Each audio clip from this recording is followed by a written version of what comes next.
नमस्कार और स्वागत है इस खास चर्चा में। नमस्कार।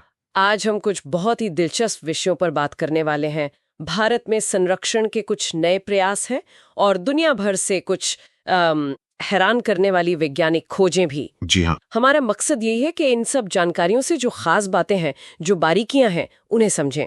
देखें कि कैसे ये छोटी छोटी चीजें पूरी तस्वीर को समझने में मदद करती हैं। बिल्कुल, अक्सर गहराई डिटेल्स में ही छुपी होती है। तो चलिए शुरू करते हैं केरल से।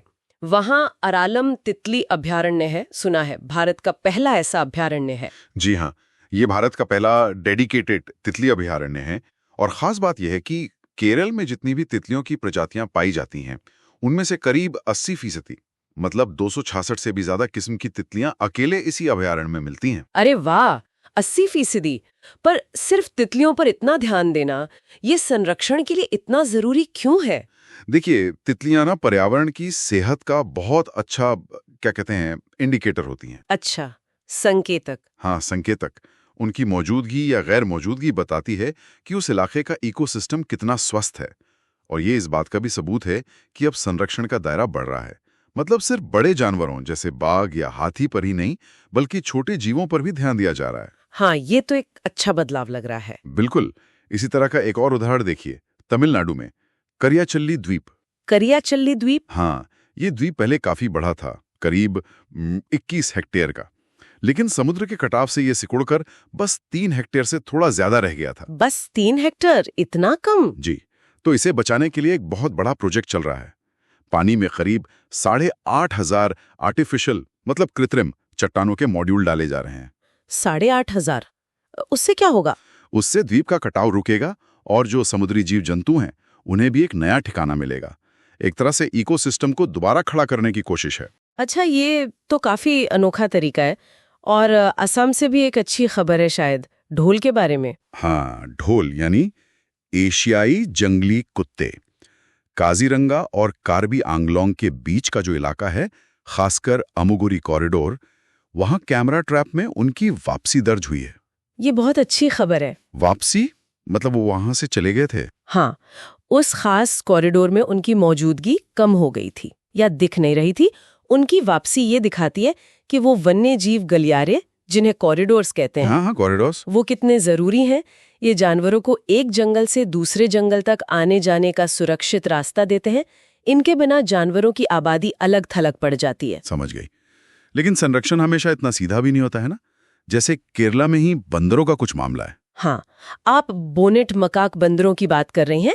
उनकी आबादी कुछ इलाकों में इतनी बढ़ गई है कि वो इंसानों के लिए परेशानी का सबब बन रहे हैं। तो अब क्या कर रहे हैं? अब योजना है कि उनकी नसबंदी की जाए, पर यह मामला थोड़ा पेचीदा है। पेचीदा क्यों? क्योंकि ये बंदर वाइल्ड लाइफ प्रोटेक्शन एक्ट की अनुसूची 1 में आते हैं। मतलब इन्हें कानून के तहत सबसे ज्यादा सुरक्षा मिली हुई है और IUCN की रेड लिस्ट में भी ये वल्नरेबल यानी असुरक्षित माने जाते हैं। ओहो, तो एक तरफ उन्हें बचाना भी है और दूसरी तरफ उनकी बढ़ती आबादी को कंट्रोल भी करना है। ये तो बड़ा मुश्किल संतुलन हुआ। बिल्कुल, यही संरक्षण की असली चुनौती है। इंसानों और जानवरों के बीच का टकराव कम करना और साथ ही उस प्रजाति का भविष्य भी सुरक्षित रखना। इसके लिए बहुत सोच समझकर कदम उठाने पड़ते हैं। सही बात है। वैसे केरल मैनेजमेंट के मामले में कैसा कर रहा है? मैंने सुना एविकुलम नेशनल पार्क टॉप पर आया है। जी हाँ, राष्ट्रीय उद्यानों का जो मैनेजमेंट इफेक्टिवनेस इवैल्यूएशन होता है MEE, उसमें केरल ने काफी अच्छा प्रदर्शन किया है। एविकुलम नेशनल पार्क पूरे देश में पहले नंबर पर रहा। उनका औसत स्कोर भी काफी अच्छा है, 76% से ज्यादा। ये तो बढ़िया है। हाँ, लेकिन उसी रिपोर्ट में ये भी बताया गया है कि मंगलवनम जैसे जो शहरी अभयारण्य हैं, वहां चुनौतियां बढ़ रही हैं। जैसे कि? जैसे शहरीकरण का दबाव, प्रदूषण, ये सब। तो ये दिखाता है कि मैनेजमेंट का मूल्यांकन सिर्फ एक बार की बात नहीं है। लगातार निगरानी और जरूरत के हिसाब से बदलाव करते रहना पड़ता है। हर जगह की अपनी अलग दिक्कत है। ठीक है, अब थोड़ा रुख बदलते हैं और विज्ञान की दुनिया में चलते हैं। तमिलनाडु की किलाड़ी साइट, वहां से कुछ बहुत पुराने चेहरे बनाए गए हैं ना, 3D में। हाँ, ये बहुत ही रोमांचक काम हुआ है। किलाड़ी में जो कंकाल मिले थे करीब 2500 साल पुराने, उनके आधार पर 3D फेशियल रिकंस्ट्रक्शन किया गया है। मतलब उन लोगों के चेहरे कैसे दिखते होंगे, इसका अंदाजा लगाया गया है। 2500 साल पहले के चेहरे? और इसमें जेनेटिक्स का क्या रोल है? बहुत बड़ा रोल है। डीएनए विश्लेषण भी किया गया है।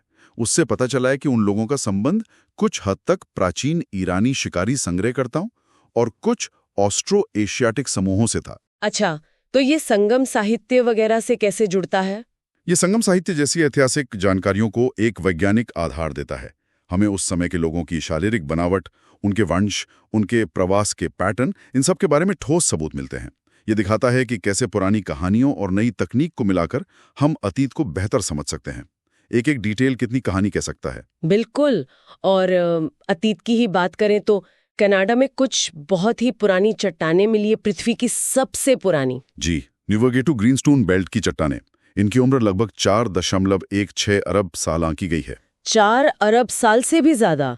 ये कैसे पता लगाते हैं? इसके लिए खास डेटिंग तकनीकें होती हैं, जैसे समेरियम न्यूडीमियम स्मिट डेटिंग। ये रेडियो एक्टिव तत्वों के क्षय पर आधारित होती हैं और इनसे चट्टानों की बहुत सटीक उम्र पता चल सकती है। और इतनी पुरानी चट्टानों से हमें क्या पता चल सकता है? बहुत कुछ। ये चट्टानें पृथ्वी के बिल्कुल शुरुआती दौर की हैं, जिसे हेडियन युग कहते हैं। उस समय पृथ्वी कैसी थी, उसका वातावरण कैसा था और शायद जीवन की शुरुआत कैसे हुई, इन सवालों के जवाब ढूंढने में ये चट्टानें मदद कर सकती हैं। ये पृथ्वी के इतिहास की पहेली के बहुत ही अहम टुकड़े हैं। मतलब पृथ्वी के बचपन की कहानी। हाँ, एक तरह से। और अब अतीत से सीधे भविष्य की तरफ देखते हैं। हाँ। एक ऐसा कंप्यूटर जो सिलिकॉन से नहीं बना, ये कैसे मुमकिन हुआ? हाँ, ये भी एक बड़ी खबर है। वैज्ञानिकों ने एक प्रोटोटाइप कंप्यूटर बनाया है जिसमें सिलिकॉन की जगह 2D मटेरियल्स का इस्तेमाल हुआ है। खासतौर पर मोलिब्डेनियम डाइसल्फाइड MOS2 और टंगस्टन डिससेलिनाइड WSE2। 2D मटेरियल्स, ये क्या होते हैं? ये ऐसे पदार्थ होते हैं जो सिर्फ एक अणु जितने पतले होते हैं। जैसे ग्राफीन एक मशहूर 2D मटेरियल है। इनकी खासियत यह है कि इनमें इलेक्ट्रॉन बहुत तेजी से मूव कर सकते हैं और इनसे बहुत छोटे और ऊर्जा बचाने वाले ट्रांजिस्टर बन सकते हैं। तो सिलिकॉन की जगह इनकी जरूरत क्यों पड़ी? सिलिकॉन में क्या दिक्कत है? दिक्कत यह है कि हम सिलिकॉन चिप्स को और छोटा और तेज बनाने की सीमा के करीब पहुंच रहे हैं। फिजिक्स के नियम एक सीमा लगा देते हैं। 2D पदार्थ इस सीमा को तोड़ने का एक रास्ता हो सकते हैं। भविष्य में इनसे शायद ऐसे इलेक्ट्रॉनिक्स बने जो आज हम सोच भी नहीं सकते। पर ये अभी प्रोटोटाइप ही है ना? हाँ, बिल्कुल। ये प्रोटोटाइप अभी बहुत बेसिक काम ही कर सकता है, लेकिन ये एक प्रूफ ऑफ कॉन्सेप्ट है। ये दिखाता है कि सिलिकॉन के बिना भी कंप्यूटिंग मुमकिन है और 2D मटेरियल्स में कितनी संभावनाएं हैं। ये मटेरियल साइंस का कमाल है जो टेक्नोलॉजी को आगे ले जा रहा है। तो आज हमने काफी अलग-अलग चीजें देखी। केरल में तितलियों और बंदरों के संरक्षण की बारीकियां, तमिलनाडु में द्वीप बचाने का तरीका, असम में ढोल की वापसी, फिर खिलाड़ी के प्राचीन चेहरे, पृथ्वी की सबसे पुरानी चट्टानें और भविष्य के कंप्यूटर तक।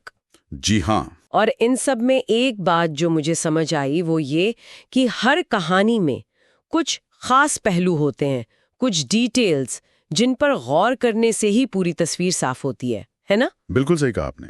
आज के दौर में जानकारी तो बहुत है, लेकिन असली बात यह है कि हम उसमें से जरूरी तथ्यों, जरूरी विवरणों को कैसे पहचानते हैं और उनके गहरे मतलब को कैसे समझते हैं। हाँ, और कैसे वो अलग अलग दिखने वाली चीजें भी आपस में जुड़ जाती हैं। जी, तो आज की बातचीत से ऐसा कौन सा एक छोटा सा विवरण या पहलू है जो आपको लगता है कि सबसे ज्यादा सोचने पर मजबूर करता है, चाहे वो संरक्षण की कोई चुनौती हो या इतिहास का कोई नया सिरा या भविष्य की कोई झलक?